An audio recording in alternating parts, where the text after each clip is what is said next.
Well, we're very fortunate to be joined on the boundary line by Collingwood CEO Craig Kelly with Jacqui Reed. Take it away, good buddy. Thanks very much, good buddy, and thanks for your time, Craig. Well, we're in the Collingwood cheer squad. The pom-poms are out. They're starting to get set up. This is going to be a pretty exciting night, isn't it? Because the players are just going to run out. You're trying something new.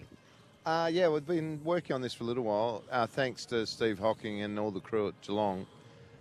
They've lent into this as well as the players. We just think there's a better way to present our game at the start, and the players are really into it. We've got to try things, new things. I think that getting the song right. I think a club, for example, like Port Adelaide love it because Never Tear Us Apart with the scarves, and as a club we want to try new things, keep moving forward. So fans can vote for a song, or have you decided on a song? What can we expect? So at the moment, the song's been chosen by the players, so they're very happy, especially one Braden Maynard, who unfortunately is not playing. But there's been real buy-in from there. Our intention would be on the back of this is to get the feedback from the fans. It's all about them and our members. And we're here at the Ponswood stand with our cheer squad. It's a very special part of our stadium and our club. So, yes, there'll be ways for us to get some feedback and come up with some cool ideas and do something different. So if you get the win, does it continue, or if you lose, does it stop? We're not like that. As Fly and Wade in the team say, this does not impact win-loss. We're here to win, but you'll hear the Collingwood song will be at the end of our game. When you win the game, we'll play the song. Well, we look forward to that. Now, on to some serious matters. There are reports that you've come to an agreement now with Bobby Hill. I mean, a lot of fans at home are waiting for an update on that. Can you talk us through, is that true, and the terms of that? Getting closer, and I won't talk about the terms, but I think I was in the paper today being pretty clear that there's been a lot of work done by a lot of people at the club and outside the club with the Players Association, the AFL and Bobby's management, and we're confident of finalising something in the near future. And I just hope Bobby is playing footy again some point down the track. If that's at another club, which good luck to him. And he's a special player, and he's always welcome at our club. One last one for me on that matter. Do you think the rules need to change a little bit? Because it must be so hard for you as an administrator. You have so much care for the player as a person, but you have to look after your integrity of your salary cap as well. No, if you actually dig down and you work together and you give people plenty of options, there's absolutely the right way to do it, and you've got that capability within the current agreement. It just hasn't happened often, and it needs to be handled sensibly because it's a workplace, and we've got to look after our people, and but also got to look after our club. It's owned by the members, it's owned by our fans, and ultimately we've got a responsibility to do that in a fiscal way that is responsible, but also make sure we care for our people. Craig, Jimmy Bartel here. All the best tonight. Thank you, buddy. What's your favourite song? Did that get a chance? I'm Neil Diamond. That's how far back you got to go for me, brother. That's always a good sing-along song. The question is directed to you, of course. There was a lot of conversations around your future at the Collingwood Football Club. Was that ever a real conversation? Oh, no, we're talking all the time. I mean, it's just the way it gets reported by a certain person and people. Is at the end of the day, it's just we are talking as a club about all our key roles and how do we have succession plans. So, mate, I always said from the start, I'm going to do this for a period of time. I'm getting old, and there's other people underneath me. I've got an amazing exec, got an amazing football program and football people. So I'll chuff off in a time that suits Barry and the board and myself, and we're in consultation and conversations, and it's all planned out, and we'll keep working forward. But I'll definitely be here next year, mate. You've got to put up with me for at least another year. Well, Collingwood and succession plans kind of give some people the heebie-jeebies. So are you saying you've found your successor already? No, mate, haven't. I'm just focusing, and we are at the moment to get our team right, which we have, which is the exec, and we've got some great people, like I said. Ned, Joel Selwood up here. Hello, Joel. Enjoyed the double pager. Was that all your work? It was a bit of me time. Bit of head wobble here. Oh, absolutely. How about I wish they wouldn't run that photo. I've got a shirt 3 sizes too small, and I've always got this grumpy face on it, which is probably normal for me. But no, mate, not much hair. I mean, I have copped a fair bit from my golfing mates this week. That is a bit of head wobble. So yes, mate. Apologise. Fair enough. No, fair enough. Hopefully your pies back it up tonight. Yeah. But Mate, I'm just wary. I mean, I was a part of conversations down at Geelong, and Jimmy was for a long time, about older senior players, and when you move them on, and you've got a list of them at the club, do you get into conversations with those boys, and or do you just hand it over to Leper and Fly to work through? Oh, no, it's a good question. I think I'm in a good position with my previous job. As you know, Joel, we used to, Tommy Batora and the guys looked after you, and I think I've got a good experience about having sensible conversations, and Charlie, myself, Fly, high performance. We've got a really open dialogue. I think, mate, the things moved on a lot more than, even the last 5 years. The ability for the player to have involvement, a smart player who's been at the club for so long, and we've got 3 of them. We're in constant dialogue, and that's, mate, that's also more about, hey, what are we planning afterwards? How can I help you? What's the contacts? Is it media? Is it not? Is it commercial real estate? All those sorts of things. Mate, I think it's a really good crew that we can put around the likes of Still and Pendles and Howie and those guys. It's fun. That's the part I always loved doing in the old job. So they're 3 club legends you're talking about. There's no disputing their impact on the footy club.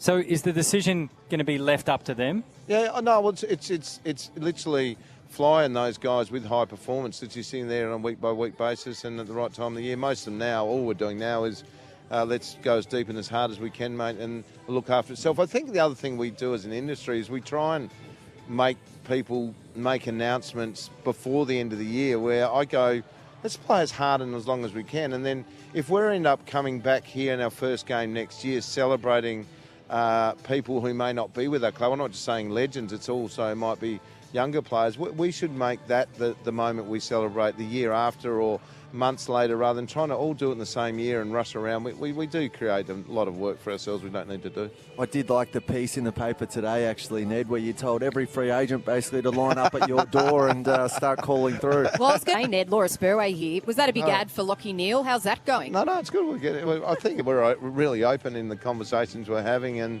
like I said, your old club, guys, is a very different experience. And if you want to have that experience, then that's a good club to go to. We'd like to, and we know, standing in the front of this, or standing here where I am in front of the Ponsford stand today and tonight, you come here and it's a big crowd and it's on, and you are on all the time. The media's here all the time. And a lot of players love that, and that's what we're open for business for. It's cool. It's fun. We know you're on the lookout for a key forward as well. Mm-hmm.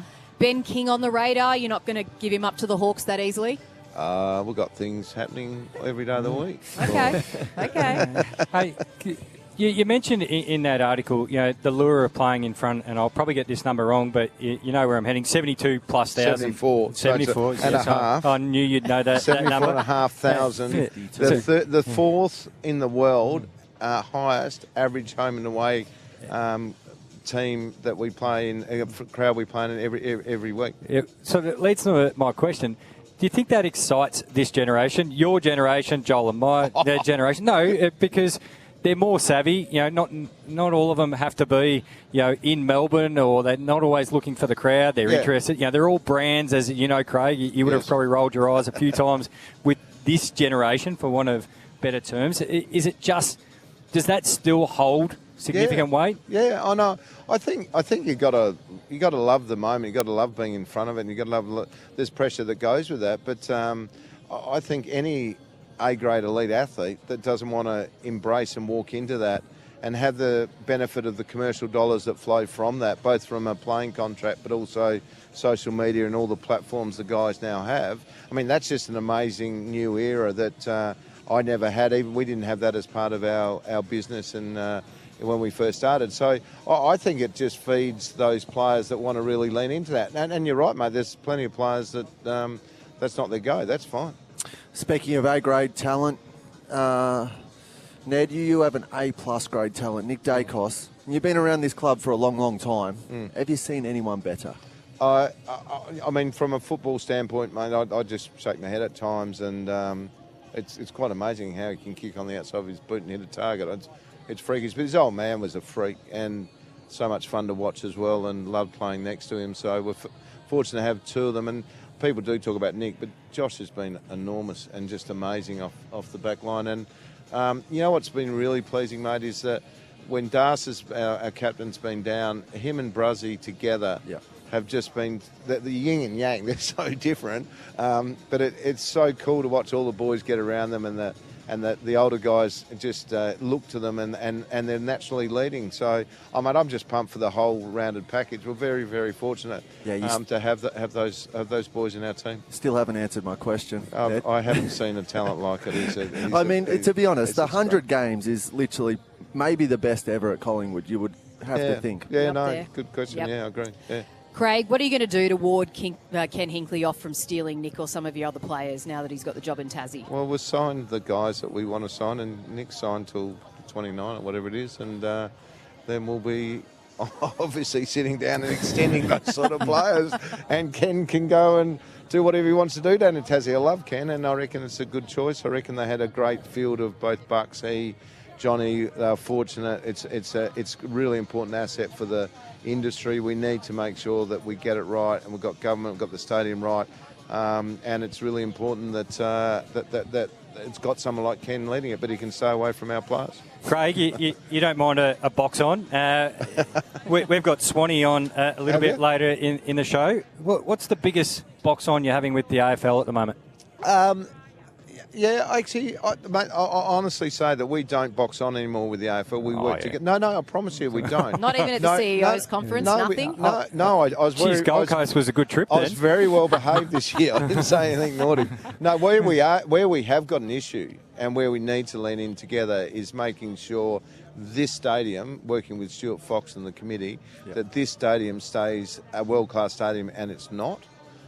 For the AFL industry, we need to be doing stuff on the Shane Warne stand. There needs to be the ability for our members and our fans and our players to have a better experience. And that's one of the major things we've got to do as an industry.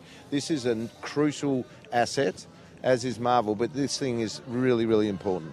We appreciate your time. All the best tonight, and hopefully your song gets up for the pre-game. Thanks. What's the most pressing issue for clubs at the moment?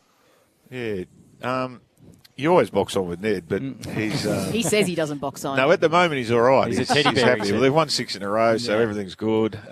He's doing that experiment tonight where they're going to run out and pretty much get on their positions and play, so that'll be interesting. Actually, that is an interesting concept, almost taken straight out of the NRL. But is it going to work?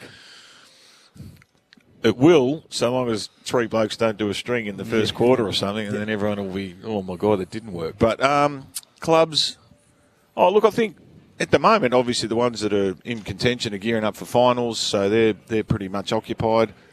We're talking to various clubs about assistance and a few other things as well, the ones that are going to finish a bit earlier than the others. But nothing really pressing from a footy perspective. We've gone through, taken all the clubs through the rules with Tassie coming in and what that's going to mean. We did the changes to the draft and the bidding and things earlier in the year. So most of those things are locked away. So at this time of year, if you're in the finals, you're focusing on that, and if you're not, you're focusing on next year, or and a couple of clubs are obviously looking for a coach. You've got many stakeholders to manage, of course, the fans, the players, clubs, you even throw in the Players Association and media. Who's the one that you feel like needs the most attention at the moment? The Players is probably the one, because we're about to enter the CBA negotiation, so that's always interesting. But we have a really good relationship with the PA, so that part's okay. Everybody has their moments. Even if you talk about media, how we get the last 2 rounds of the draw organised and how we explain that and send it out, because there's always little nuances in there as to why you can't do certain things, and whether it's a 5-day break or a 6-day break. And in the CBA, for example, you get 3 5-day breaks, and if you've already had those, then we can't give you another one later in the year, even though it sort of would be handy for us to do that. So there's a whole lot of things that happen that you can't, not so much out of your control, but determine what you can and can't do. So, yeah. Is fixturing one of the worst parts of the job in terms of trying to make everyone happy? Because we know there's always pushback when it comes out. There has been with this one as well, the floating fixture. And I think if I just put a lens on the AFLW for a moment, to have to change 9 games seems a bit unnecessary. Should you not just make that floating 1 and 2? Is there a way around all of that upheaval? Yeah, that's a good point. for what we did in the men's, it's had a big impact on what we've done with the women's, and you're right, so we've had to change a lot of those games. Look, on the upside from a fixture point of view, and again, you're right, everybody has a view. There's a lot of criticism of it. But, from a viewership point of view, we're way ahead of where we've ever been. Attendances are the same. So, early in the year, those Friday night doubleheaders, the reason we do those is in those local markets, those clubs don't get Friday nights, so the Freo to have a few Friday nights, and then it rates its head off in those markets, and then the other game that's on, say, in the Melbourne market rates really well as well, and again, you get to go on a Friday night. So they got a lot of criticism, but they work really well, both from an attendance and a viewership point of view. So, look, you'll never get a perfect draw, and you'll never get everybody happy. But in the main, I think, we don't, from the club's perspective, we don't hear too many complaints about the draw. And most clubs just, that's how it is. Let's just get on with it. So they're pretty good, really. So who do you have to keep the happiest out of all that? Is it the fans or the clubs, or you've got some expectations from broadcasters? All of the above. You got them all, yeah. Yeah. Our mantra within the business is footy, fans, and the future. So the footy part, you've got to get that right. The fans, you've got to keep in, and we don't have, the future is what it is, but broadcasters are certainly, they pay the biggest check, so they've got a fair bit of influence.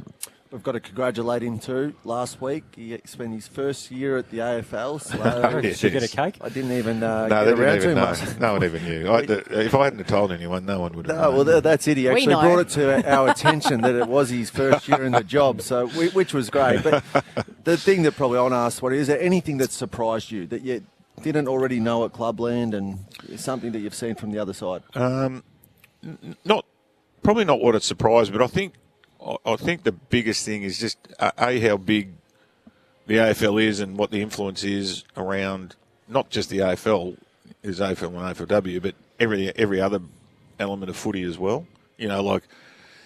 If we do something at our level, it permeates through community footy, through junior footy, through and that's around Australia. So you've always got to be mindful of what that looks like, and sometimes that might manifest itself in when we got rid of the gut punch, one of the main reasons was, one, we didn't think it was a good look, but B, it was becoming more and more accepted in local footy and junior footy that blokes just walked around whacking, or girls whacked around, and you go, we don't want that in the game. So you don't get too many letters, nice ones, but when we did change that, we got a letter from one of the competitions in WA saying this is the best thing that's ever happened. It was a bit of a pandemic in our comp, and now it's stopped. That's fantastic. And you go, oh, gee, that was good. So, but we do some things like that, as I said, permeate through the rest of the country. Early part of your tenure, you mentioned that we couldn't have a situation where players could potentially be 3 weeks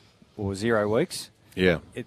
Is the MRO where you want it to be yet, or does it still need tinkering? Not fixing, tinkering. Yeah, it's interesting because you have some discussion. It's hard to talk about in specific cases, but I will actually. So anyway, I'll give the old big but. But like with the Ty Gallop one this week, one of the things about that was we just thought it was a non-footy act. It wasn't a tackle, it wasn't a shepherd, it wasn't a. It was sort of off the ball. It was way away. So we graded that, maybe higher than some people thought, but that was one of the main reasons because, it wasn't a footy act. So we've got, we've still got maybe a little bit of work to do around those distinctions and what you can and can't do from making the judgment or adjudicating it. But yeah, look, it's again, we haven't had too many controversial ones this year. There was the ones, probably Apart more from the ones that we members. didn't, more that we didn't, more the ones we didn't do when Jack Crisp didn't get put up because we just felt that tackle was, pretty routine tackle, and he didn't drive him to the ground and he didn't pin his arms and all that sort of stuff. So that was probably the most debatable one we've had, I think. Yeah. So, Jim, you've been big on this, the tribunal, the Football Act and non-football act. Yeah. It seems like it was still caught, the non-football act of last week with Ty. Yeah, I think it probably, from our point of view, it probably got an extra week on the back of that. It's like, because it wasn't, like even the week before, Fogarty got 3, but his was a swinging arm, and it was sort of a tackle, but it wasn't really, but it sort of was. But but there was a concussion there too, and in this instance, Georgiades didn't get concussed. I mean, it would have been a whole different ball game if he did, but he didn't, and so you've got to factor that in as well. The reason why I raise it, 3AW is a talkback station, so we get the pulse of the fans, and they find it difficult. To use a different example, Paul Curtis getting 3 weeks to tackle. Yep. I know impact plays a role, but then they just line up 3 weeks and 3 weeks. Yeah, sure. So that's why we constantly raise it. The other thing that I was interested in your take on it, I know it's hard to judge yourself. Can you give yourself any kind of pass mark at the moment in this You've got a big job, is what I'm saying, and you constantly got people saying, where is Greg Swann? You know, what's he doing? What's he working on this week? What are his priorities? How have you tackled the big job that you have, and what did you make your priorities this year, and have you achieved what you wanted? I think we changed 7 rules, obviously, in the off-season, so that's pretty big. One of the biggest was getting rid of the bounce, and it was no one's mentioned it since the start of not once has anybody said, we got rid of the bounce. Yeah, the bounce is a 150-year-old tradition, and so not one person's raised that as an issue. The stand rule, on the other hand, that gets a few off the bit. So what are you going to do about that? No, I'm not going to do anything. Nothing? It's working really well. Okay. We paid 2 free kicks last week. That's it. And the week before 2 as well. So for people to say it's a blight on the game, I think when you come to watch Nick Dacos and Nasiah, Wanganeen, and Malira and Cozzy and all the good players, one of the reasons they can play well is because of the stand rule. That just gets the ball moving, gets freedom of movement. We've got less stoppages, so again, those guys used to get held at stoppages, so they've got more opportunity to, that's what we come to watch. We come to watch the good players play. So I'll tell Richo. Sorry, Richo. Scoring's up and all that sort of stuff. But it's staying. It's it's absolutely staying. And, it's just how it's adjudicated too. I think we tried to mention it to our audience last week too, Jim. The older, more experienced umpires, they probably understand it more, where they have a little bit more time with the whistle and give half a second for the person to get around onto the mark. Yeah, and I think certainly as the season's gone, it's got better. Like there was some ones early in the year where you go, hang on. But as I said, only 2 free kicks paid. So the players have certainly got used to it, and the umpires are umpiring it better as well. What do you think is the biggest pain point for fans at the moment with the game? Yeah, we do survey them. I mean, literally, they don't like the stand rule, most of them, when you survey them. But we think from the game's point of view, it's had a massive effect on making it better. I mean, the costs have been retained. We haven't put our prices up for years. I mean, some of the clubs obviously have different packages and things, but opening round 0, whatever you want to call that it. won't happen next year. So that fired a few up. That'll disappear this year. So look, this. I know it sounds like it's rehearsed, but people are still coming, people are still watching. So we'd be really worried if it was the opposite. But I mean, look, when you're never going to please everybody. So that's another part of it. But yeah, we're comfortable with where the game's at. Goal line technology, Swanee, take it around 24. What's it going to look like that's different to now? Well, you can see, for starters, these cameras. They're that much better? Yeah, they are. They're like It's not by no means a technical term. I say everything. Every time you look at one of them, it looks fuzzy to me. You can't really. It's hard to tell. Yep. Whereas the new cameras, it will be as clear, and hopefully that will also make it a lot quicker. So you'll just be able to go bang. Yep, that's touched or it's not. And they're here next week, and we'll have them in, and then we'll have them ready up for the wild card and the rest of the finals. So that should make a big difference. But again, so the trial is around 24. Yep. What are we now? 21 or 2? 1. 21. There's the trial next week, and then I think it's going to be here. Oh no, it's going to be at Marvel, and then we roll it out to the rest of the grounds. Yep. Just quickly, because I know you've got to go. Have you been watching the NRL rights deal closely, and how many zeros are in your head, or how much are you looking at for the next one? It's a big deal. Yeah, they did well. There's no doubt, and but I think it's got to be good for us because we have more people watch. We have more people go. go. We have the best code, and so we're not. I think it's 2032. Again, it's not in my remit, but I'd be pretty confident that we'd do a very good deal as well.